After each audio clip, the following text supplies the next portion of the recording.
காற்றும் வாட சந்தம் பாட கூடாதென்று கூறும் பூவும் ஏது மண்ணின் மீது. ஹலோ ஃப்ரெண்ட்ஸ், எல்லாருக்கும் வணக்கம், வெல்கம். எல்லாரும் எப்படி இருக்கிறீங்க? நாங்கள் நல்லா இருக்கோம், நீங்கள் எல்லாருமே நல்லா இருப்பீங்க. ஓகே ஃப்ரெண்ட்ஸ், இன்றைக்கி என்னடா இப்படி வந்திருக்குன்னு தான் யோசிக்கிறீங்க. ஆமாம், இன்றைக்கி நானே வீடியோ எடுக்க போகிறேன். என்ன ஆமாம், இன்றைக்கி நான் சமைக்க போகிறேன். இந்த சமையலை தான் நான் உங்களோட ஷேர் பண்ண போகிறேன். எப்படி சமைக்கிறேன், என்ன கூத்தடிக்கிறேன்னு வாங்க பார்க்கலாம். அதுக்கு முன்னாடி நீங்கள் இப்போ தான் ஃபர்ஸ்ட் டைம் எங்கள் சேனலை பார்க்குறீங்கன்னு சொன்னால் அப்போ மறக்காமல் சப்ஸ்கிரைப் பண்ணுங்கள். அப்படியே பக்கத்தில் இருக்க பெல் சிம்பிளையும் கிளிக் பண்ணுங்கள். ஓகே ஃப்ரெண்ட்ஸ், வாங்க இப்போ கடை ஒவ்வொரு வேலையாக பார்க்கலாமா. கொஞ்சம் என்ன கோணங்கி வானங்கியத்தான் எடுப்பேன். பாப்போம். பார்த்தீங்கன்னா உள்ளே வச்சாச்சு, கொதிச்சு கொண்டு இருக்குது. நீ அரிசியை போட வேண்டியதான்னு சும்மா சரியாக சுடுவுது ஃப்ரெண்ட்ஸ். அதுக்கப்புறம் இன்றைக்கி பான் தான் வாங்கிட்டு வந்திருக்கிறேன். பார்த்தீங்களா, ஒரு வாரத்தில் பான் வாங்கி வந்திருக்கு. இங்கே கிளி மீன் வாங்கியாச்சு, தேங்காய் திருவி வச்சுருக்கிறேன். அதுக்கப்புறம் பார்த்தீங்கன்னா பீட்ரூட் வாங்கியிருக்கேன். இன்றைக்கி பீட்ரூட்லாம் ஒரு பால் கறி வைக்கலாமன்னு இருக்கேன். வெங்காயம் பச்சைமிளகாய் எல்லாம் எடுத்து வச்சுருக்கேன். நீங்களாம் நெத்தலி மீன்ங்களா, நல்ல நெத்தலியா இவ்வளோ பார்த்தீங்கன்னா 300. ஆனால் கொஞ்சம் சின்ன நெத்தலி தான், பரவாயில்ல, பொரிக்கலாம்னு வாங்கிட்டு வந்தாச்சு. இங்கே கிளி மீன் இருக்குது. எனக்கு கடகடன்னு சமைக்க வேண்டியதான். நீங்கள் அரிசியை போட போகிறோம். என்ன நீங்கள் போட்டு விட்றீங்களா அரிசியை? இதுதான் போட போகிறேன் அரிசி. அப்போ நான் மற்ற வேலையெல்லாம் செய்ய போகிறேன். வேலைக்கு வெளிக்கிற போது எனக்கு கொஞ்சம் ஹெல்ப் பண்ணுவேன், மன்னவர். சரியா? ஓகே, வாங்க இப்போ நாங்கள் எங்கட வெளியே பார்ப்போம். இப்போ நெத்தலி மீன் எல்லாத்தையும் நல்ல வடிவாக கழுவி துப்புரவாக்கி கொண்டு வந்துட்டேன். நெத்தலி மீனுக்கு பார்த்தீங்கன்னு சொன்னால் மஞ்சள் தூள் உப்பெல்லாம் போட்டு நல்ல வடிவாக பிரட்டி கழுவி எடுத்துட்டேன். அதால் பார்த்தீங்கன்னு சொன்னால் இப்போ நான் மஞ்சள் தூள் சேர்க்கல, மிளகாத்தூள் தான் சேர்க்குறேன். தனி மிளகாத்தூள் சேர்த்துட்டு அதோட கொஞ்சமாக உப்பும் சேர்த்து நல்ல வடிவாக இந்த மாதிரி கலந்து விட்டுட்டு நீ பொரிக்க வேண்டியதான். இன்றைக்கி தோசை கல்லில் பொரிக்க இல்லை, எண்ணெய் சட்டியை வச்சுட்டு அதில் கொஞ்சமாக தேங்காய் எண்ணெயை விட்டு சூடானோன்னு இந்த மீனை பொரிச்செடுக்க போகிறேன். நான் இன்றைக்கு தான் ஃப்ரெண்ட்ஸ் முதல் தடவையாக இந்த சின்ன நெத்தலி மீன் வாங்கியிருக்கிறேன். இது வரைக்கும் பார்த்தீங்கன்னு சொன்னால் நான் பெரிய நெத்தலி மீன் தான் வாங்கியிருக்கிறேன் செல்ட்டுற நாட்டை. இன்றைக்கு பார்த்தீங்கன்னா பிரசாத் நேற்று இந்த சின்ன குட்டி நெத்தலி மீன் வந்துருந்துச்சா, ஒருக்கா வாங்கி சாப்பிட்டு தான் பார்ப்போம். எங்களுக்கு நெத்தலி மீன் எங்களோட வீட்டில் எல்லாருக்குமே பிடிக்கும். அதோட நான் வாங்கி கொண்டு வந்துட்டேன். ஆனால் கொஞ்சம் துப்புரவாக்குறதான் ஃப்ரெண்ட்ஸ், கொஞ்சம் மினக்கடும் இருந்து துப்புரவாக்கணும். ஆனால் துப்புரவாக்கிட்டோம்னு சொன்னால் உண்மைக்கும் செம்ம டேஸ்ட்டாக தான் இருந்துச்சு ஃப்ரெண்ட்ஸ். பொரிச்சு சாப்பிடவும் நல்லா தான் இருக்குது. குழம்பு வச்சு சாப்பிட்டாலும் நெத்தலி மீன் நல்லா இருக்கும். கண்டிப்பாக கிடைச்சிதுன்னா நீங்களும் இந்த நெத்தலி மீன் வாங்கி சாப்பிட்டு பாருங்கள். அப்போ சாப்பிட்டு பார்த்தீங்கன்னா உங்களுக்கு சுவை தெரியும், செம்ம டேஸ்ட்டாக இருக்கும் ஃப்ரெண்ட்ஸ். அதுக்கப்புறம் பார்த்தீங்கன்னா இங்கெல்லாம் குழம்பெல்லாம் கூட்ட வலிக்கிட்டேன். கிளி மீன் கழுவி வச்சுருக்கேன்னா அதில் கொஞ்சமாக தக்காளி பழம், பச்சை மிளகாய் உண்டு, சின்ன வெங்காயம், அதுக்கப்புறம் பார்த்தீங்கன்னு சொன்னால் வெள்ளைப்பூடு சேர்த்தாச்சு. அதே மாதிரி இங்கே பால் சொதிக்கும் சேர்த்தாச்சு. இங்கே பீட்ரூட்டை நீள வாக்கில் வெட்டி வச்சுருக்கேன், அதுக்கும் கொஞ்சமாக வெங்காயம் வெள்ளைப்பூடு சேர்த்தாச்சு. அதுக்கப்புறம் பார்த்தீங்கன்னா புளியை புழிஞ்சு பால் சொதிக்கும் குழம்புக்கும் விட்டாச்சு. பீட்ரூட்டுக்கும் பார்த்தீங்கன்னு சொன்னால் நீள வாக்கில் தான் விட்டுருக்கேன். பீட்ரூட்டுக்கும் பார்த்தீங்கன்னா முதலாம் பால் நான் முன்னாடியே சேர்த்துருவேன். இங்கே பால் சொதிக்கும் குழம்புக்கும் 2ஆம் பாலும் 3ஆம் பாலும் சேர்க்குறேன். பால் சொதியே இவ்வளோ நிறைய வைக்கிறேன்னு சொன்னால் ஃப்ரெண்ட்ஸ், சின்னவாக மட்டுமே சாப்பிட மாட்டேன், நாங்களும் சேர்த்து சாப்பிடுவோம். அதால் தான் நாங்கள் கூடுதலாக வைக்கிறது. இரவில் புட்டை வச்சா இடியப்பம் வச்சா நாங்களும் பால் சொதி எடுத்து சாப்பிடுவோம். அதோட பார்த்தீங்கன்னு சொன்னால் தேங்காய் பால் முதலாம் பாலையும் சேர்த்தாச்சு. சில பேர் கொதிச்சு கொண்டு வரும்போது சேர்ப்பினா நான் முன்னாடியே சேர்த்துருவேன். சேர்த்துட்டு பால் சொதிக்கு மஞ்சள் தூள் கொஞ்சம் போட்டுட்டு அங்கால குழம்புக்கு பார்த்தீங்கன்னா குழம்பு தூளையும் சேர்த்தாச்சு. பீட்ரூட்டுக்கும் பார்த்தீங்கன்னு சொன்னால் தேங்காய் பால் முதலாம் பாலை நான் முன்னாடியே சேர்த்துருவேன்.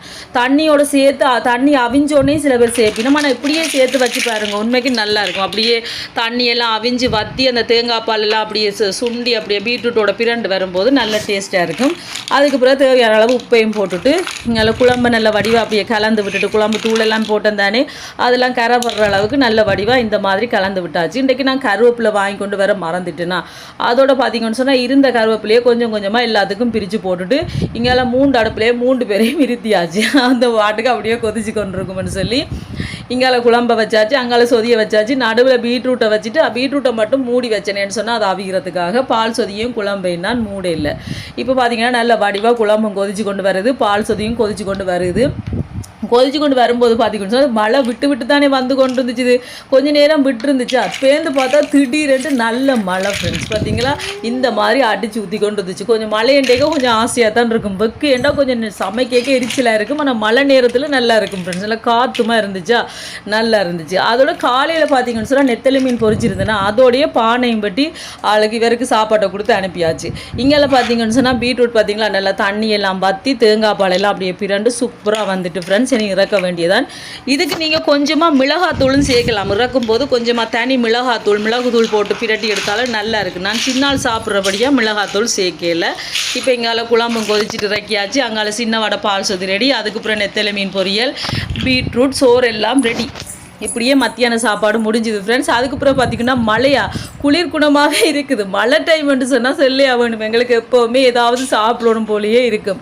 நான் சரி பின்னேரம் டீ போடுவோம்ட்டு குசினிக்காய் வந்து அதை இதேன்னு தேடி பார்த்தா ஒன்றும் இல்லை. 3 முட்டை தான் கண்ணில் பட்டுச்சு. அதை அங்கால அடுப்பில் வச்சாச்சு. அவியை வச்சுட்டு வெங்காயத்தையும் நல்ல நீளவாக்கில் வெட்டி வச்சுட்டு வெள்ளைப்பூடையை முடிச்சு வச்சுட்டு நீங்கள பார்த்தீங்கன்னு சொன்னால் இது வந்து ஆட்டாமா ஆசீர்வாத் ஆட்டாமா கொஞ்சம் இருந்துச்சு. அதை எடுத்து கொஞ்சம் உப்பும் போட்டு நல்லா கலந்துட்டு கொஞ்சமாக தண்ணி விட்டு இந்த மாதிரி குழச்சி எடுத்துட்டு குழப்பட்டு வரும்போது கொஞ்சமாக தேங்காய் எண்ணெய் விட்டுட்டு இப்படி இந்த மாதிரி 2 கையாலே நல்லா பிரட்டி குழைக்கணும். இது எவ்வளோத்துக்கு குழைக்கிறோமோ அவ்வளோத்துக்கு சப்பாத்தியாக இருந்தானே எதுக்குமே நல்லா இருக்கும்.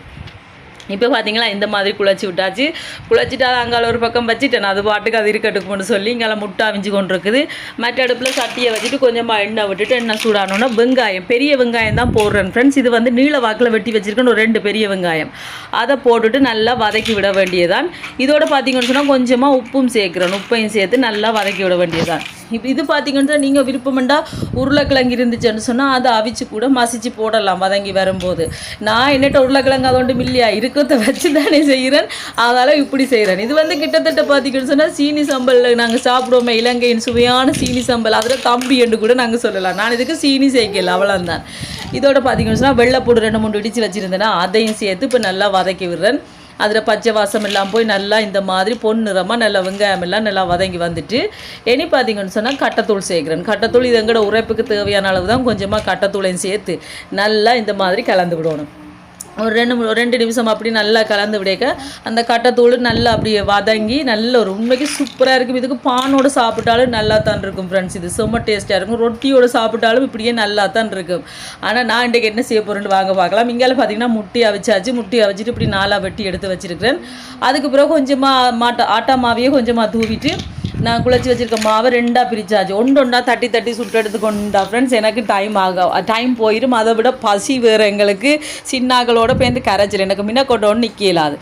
அதோட மாவை பார்த்தீங்கன்னு சொன்னால் 2ஆக பிரித்து இந்த மாதிரி தேய்ச்சி எடுத்துட்டேன். பார்த்தீங்களா நீள வாக்கில். இப்படியே நான் சுட போகிறது இல்லை. பாருங்க என்ன விளையாட்டு காட்ட போடுறேன். அதுக்கு பிறகு இந்த மாதிரி தேய்ச்சி விட்டாச்சு. தேய்ச்சி விட்டுட்டு டம்ளரால் இப்படி வட்டமாக வெட்டி எடுக்கிறேன். உங்கள்கிட்ட வட்டமாக வெட்டுறதுக்கு ஏதாவது வேறு மூடிகள் ஏதாவது இருந்துச்சுன்னா நீங்கள் அதால் வெட்டி எடுக்கலாம். எந்த கண்ணுக்கு இன்றைக்கு எங்கட விட்ட இதுதான் எனக்கு தென்பட்டுச்சா இந்த நீட்டு டம்ளர் நான் அளக்கிற டம்ளர் அதை எடுத்து இந்த மாதிரி வட்டமாக வெட்டிட்டேன். இதை விட பெரிய வட்டமாக வேணுமென்னு சொன்னால் நீங்கள் பெருசாக கூட ஏதாவது இருந்துச்சுன்னு சொன்னால் வச்சு வெட்டி எடுக்கலாம். அதுக்கு பிறகு வெட்டின வட்டங்கள் எல்லாத்தையும் இந்த மாதிரி தனித்தனியாக எடுக்க வேண்டியதான். எடுத்துகிட்டு மீதமான மாவில் திருப்பி தேய்ச்சி எடுக்க வேண்டியதான். ஒரு வாய்ஸ் கொடுக்க விடுறாள் என் மகள் பாருங்க பண்ணுற வேலையை. அது எறிகிறாள் இது எறிகிறாள் என்ன செய்யுது. சரியான நோட்டி உண்டு. என்ன ஜெனலின் நோட்டியா நீங்கள்? அதுக்கு பிறகு பார்த்தீங்கன்னு சொன்னால் இங்கெல்லாம் நான் செஞ்சு வச்சுருக்கேன் சீனி சம்பலில் கொஞ்சமாக எடுத்து நடுவில் எல்லாத்துலேயும் வைக்கிறேன். நான் ஆக கூடுதலாக வைக்கல, கொஞ்சம் தான் வைக்கிறேன். ஆக கூட வச்சேன்னு சொன்னால் அது மேலால் மூட இல்லாமல் போயிடும். எனக்கு கஷ்டமாக இருக்கும். அதெல்லாம் கணக்காக வச்சுருக்கேன். முட்டையும் பார்த்தீங்கன்னு சொன்னால் அப்படி நீளமாக தான் வெட்டி இருக்கிறேன். அதுதான் இப்படி நிற்கிது. ஆனால் அது தோசைக்கல்லில் போட்டு நாங்கள் சுட்டோன்னு நல்லா தான் வந்துச்சு ஃப்ரெண்ட்ஸ். பார்த்தீங்களா இந்த மாதிரி எல்லாத்தையும் ரெடி பண்ணி எடுக்கிறேன். இதுக்கு பார்த்தீங்கன்னு சொன்னால் தண்ணியை தொட்டு அப்படி ஒட்ட வைக்கணும் அப்படியெல்லாம் இல்லை ஃப்ரெண்ட்ஸ். சும்மாவே நாங்கள் மற்ற ரவுண்டு எடுத்து மேலால் வச்சுட்டு அந்த 2 கரை அப்படியே ரவுண்டோடு அப்படியே நாங்கள் 2 பெரிய விரலாலும் இந்த மாதிரி அமர்த்தி விட்டோம்னு சொன்னால் தண்டை பாட்டு கொட்டி பிடிச்சிரும். கலரவே வளராது. இதே மாதிரி எல்லாத்தையும் ரெடி பண்ணி எடுக்க போகிறேன். அதுக்கப்புறம் எல்லாத்தையும் ரெடி பண்ணியாச்சு. ரெடி பண்ணி வச்சு போட்டு பார்த்தீங்கன்னு சொன்னால் எல்லா மிச்ச பாத்திரங்கள் எல்லாத்தையும் போட்டு கடாண்டு மினிக்கு கழுவ வேண்டியதானே. ஏன்னு சொல்லுங்கள் 1-2 பாத்திரங்கள் என்னென்னா எனக்கு சிங்கில் நிறைஞ்சிருந்தால் எனக்கு அது ஒரு அரியண்ட மாதிரி இருக்கும். இருக்கிற பாத்திரங்கள் எல்லாம் உடனே சமையல் முடியவே ஃப்ரெண்ட்ஸ் நான் கழுவி வச்சிருவேன். அது இட்டுக்கிட்டு அந்த இழுபட்டாலாம் எனக்கு பிடிக்காது. அதோட பார்த்தீங்கன்னு சொன்னால் அங்கால எல்லாத்தையும் தேய்ச்சி வச்சுட்டு மழை மிச்ச பாத்திரங்கள் எல்லாத்தையும் எடுத்து போட்டு அப்படியே கழுவியாச்சு. கழுவி போட்டு சிங்கையும் கழுவி எடுக்க போகிறேன். சிங் பார்த்தீங்கன்னு சொன்னால் அதுக்கும் நாங்கள் சாப்பிட்ற சாப்பாட்டுக்கு தட்டுக்கு சமன்ட்டு தான் நான் சொல்லுவேன். ஏன்னு சொன்னால் எனக்கு அதையும் எப்போவுமே நாங்கள் நீட்டாக வச்சுருக்கணும். துப்புரவாக வச்சுருந்தா தான் ஃப்ரெண்ட்ஸ் அது ஒரு நல்லா இருக்கும். பார்க்கவோ சமையல் வேலை செய்யவோ கிச்சனில் வந்தாலோ எனக்கு அப்படித்தான் இருக்கும். அதால் நான் எப்போவுமே அதை கழுவி நீட்டாக தான் வச்சுருப்பேன். இப்போ மிச்ச பாத்திரங்கள் எல்லாத்தையும் கடகடண்டு மினிக்கியாச்சு. ஊரில் பார்த்தீங்கன்னு சொன்னால் சாம்பல் இருக்கும் இல்லையா ஃப்ரெண்ட்ஸ், அடுப்பில் எரிக்கிற விறகு அடுப்பு சாம்பல் அது போட்டு நாங்கள் அந்த கறியெல்லாம் மினுக்கும் போது அந்த பின்பக்க சட்டியில் இருக்கிற கறியெல்லாம் போயிடும். எங்கே சாம்பலுக்கு போகிறது, விறகுல எரிச்சாலும் ஃப்ரெண்ட்ஸ் இங்கே ஊரில் வர சாம்பல்கள் மாதிரி வராது.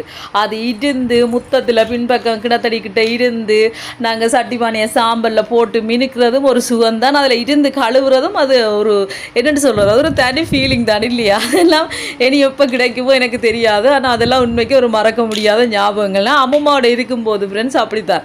நான் சட்டி பானையெல்லாம் போட்டுட்டு அங்கே கிணறு இல்லை. நான் அம்மம்மா எல்லாம் இருக்கும்போது எங்கள் வீட்டில் பார்த்தீங்கன்னு சொன்னால் கிணறு இல்லை. நாங்கள் பத்திமாதா கோயில் பக்கத்தில் இருக்கும், அங்கே தான் போய் தண்ணி அள்ளி கொண்டு வாரது. விடியலையே போய் குடத்தில் தண்ணி அள்ளி கொண்டு வந்து நிறைக்கிறது. அப்படி நிறைச்சி போட்டு தான் சட்டி பானையில் கழுவுறது. அதெல்லாம் ஒரு தனி ஃபீலிங் தான். அதெல்லாம் ஒரு காலத்தில். இப்போ பார்த்தீங்கன்னு சொன்னால் பக்கத்துலேயே சிங்க திறந்தோடனே தண்ணி வருது, அப்படித்தான். ஆனால் அது ஒரு என்னென்னு சொல்கிறது, ஒரு தனி சந்தோஷம் இல்லையா. அதுக்கப்புறம் பார்த்தீங்கன்னு சொன்னால் சிங்கெல்லாம் கழுவிட்டு நான் அப்படி ஒரு சர்வியட் வச்சுருக்கேன். அதால் வடிவாக துடைச்சி விட்டுட்டேன் தண்ணி எல்லாத்தையும். இங்கால பார்த்தீங்கன்னு சொன்னால் தோசைக்கல்லில் கொஞ்சமாக எண்ணெயை விட்டுட்டு எண்ணெய் சூடானோன்னு நாங்கள் இங்கே ரெடி பண்ணி வச்சுருக்கேன் தான். அதில் ஒண்டொண்டா இந்த மாதிரி போட்டு சுட்டு எடுக்க வேண்டியதான். கூட எண்ணெய் விட்டெல்லாம் நான் பொரிச்செல்லாம் செய்ய எனக்கு அந்த கூட எண்ணெய் எண்ணெயில் நல்லா பொரித்து சாப்பிட்றேன்னு சொன்னால் என்னென்னு சொல்கிறது, கொஞ்சம் நெஞ்செரியும். அதை விட பார்த்தீங்கன்னு சொன்னால் சரிப்பட்டு வராது. நான் கொஞ்சம் எண்ணெய் சாப்பாடுகளை இப்போ குறைக்கணுமெண்டு இருக்கிறேன், டயட் பண்ணுறேன் சரியா. அதனால தான் கொஞ்சம் இப்படி தோசை கல்லில் பார்த்தீங்கன்னு சொன்னால் இந்த மாதிரி சுட்டு எடுக்கிறது. சொல்கிறதான் ஃப்ரெண்ட்ஸ், நாங்கள் டயட் பண்ணுறது எண்ணெய் சாப்பாட்டை குறைக்கிறதுட்டு சொல்கிறதான். ஆனால் சில நேரங்களில் சில சாப்பாடுகளை பார்க்கும்போது எங்களோட வாயும் பொறுக்காது, மனமும் கேட்காது, லபக்குன்னு சாப்பிட்றதான். பிறகு அதில் பின்விளைவுகளை அனுபவிக்கிறதா, என்னத்தை செய்கிறது. அப்படி இருந்து இன்றைக்கு பார்த்தீங்கன்னு சொன்னால் எண்ணெய் சட்டியில் பொரிக்கக்கூடாதுட்டு தோசை கல்லிலேயே கொஞ்சமாக எண்ணெயை விட்டுட்டு இந்த மாதிரி ஒரு பக்கம் வெந்தோன்னா மற்ற பக்கம் பார்த்தீங்கன்னு சொன்னால் முட்டை வச்சுருந்தேன் தானே, அதெல்லாம் அந்த சைட்டில் வேகாது. அதால் மற்ற பக்கத்தாலே அந்த தோசை கரண்டியால் வந்து அப்படி அமர்த்தி விட்டோம்னா அது அவிஞ்சிடும். உண்மைக்கும் வேறு லெவல் டேஸ்ட்டாக இருந்துச்சு ஃப்ரெண்ட்ஸ். கண்டிப்பாக நீங்கள் செஞ்சு பாருங்கள். ஆட்டாமா இல்லைன்னு சொன்னால் நீங்கள் சும்மா ஆல் பர்பஸ்ஃபுல்லாக நாங்கள் பான்மா இருக்குது தானே, அதில் கூட நீங்கள் இப்படி ரொட்டி மாதிரி குழச்சிட்டு சுட்டு பாருங்கள், செம்ம டேஸ்ட்டாக தான் இருந்துச்சு. அதுக்கப்புறம் பார்த்தீங்கன்னு சொன்னால் மகனுக்கு கொண்டாந்து கொடுத்தனா அவர் இது என்ன இது வேணும் அப்படி என்னொன்று நெளிஞ்சு கொண்டுட்டார். ஒன்றை சாப்பிட்டுட்டு பார்த்ததான் காணும், அம்மா வேறு இல்லையா நல்லா இருக்கம்மா அப்படின்னு சொல்லி விரும்பி சாப்பிட்டார் ஃப்ரெண்ட்ஸ். இதோட பார்த்தீங்கன்னு சொன்னால் சுட ஒரு பிளேன் கோப்பியும் போட்டாச்சு. இன்றைக்கு அங்கே முடிஞ்சுதா. இனி இந்த மழை நேரம் எனக்கு வெளியில் எல்லாம் போய் வாங்கி கொண்டெல்லாம் நிற்க முடியாது ஃப்ரெண்ட்ஸ். அதோட நான் சொன்னேன் பிளேன் கோப்பியை அம்மா போட்டு தரணுன்னு சொல்லிட்டு ஓமென்னு சொல்லிட்டீங்கம்மா. அதோட நல்ல பிளேன் கோப்பியும் சுட போட்டாச்சு ஃப்ரெண்ட்ஸ். அதையும் போட்டுட்டு இதோட சேர்த்து சாப்பிட உண்மைக்கு செம்ம டேஸ்ட்டாக தான் இருந்துச்சு. மழை நேரத்தில் பார்த்தீங்கன்னு சொன்னால் கோப்பி குடிக்கிறதே ஒரு தனி சுகம் தானே இல்லையா. அதை கோப்பியை போட்டு நாங்கள் குடிக்கிறது அது ஒரு உண்மைக்கு மின்னண்டு, அது நல்ல ஒரு ஃபீலிங்காக இருக்கும். யாரெல்லாம் அப்படி அனுபவிச்சிருக்கீங்க? மழை டைமில் டீ குடிக்கிறதோ சரி கோப்பி குடிக்கிறதோ சரி எங்களுக்கு ஆசையாக தான் இருக்கும். இப்போ பார்த்தீங்கன்னு சொன்னால் கப்பில் எல்லாருக்கும் கோப்பியை போட்டுட்டு எல்லாருக்கும் ஊற்றிட்டு நான் ரெடி பண்ணியிருக்கிறேன். இதுக்கு என்ன பேர் வைக்கலாம், என்ன முட்டை ரொட்டின்னு வைக்கலாமா, ஏதோ ஒரு பேர் சரியா.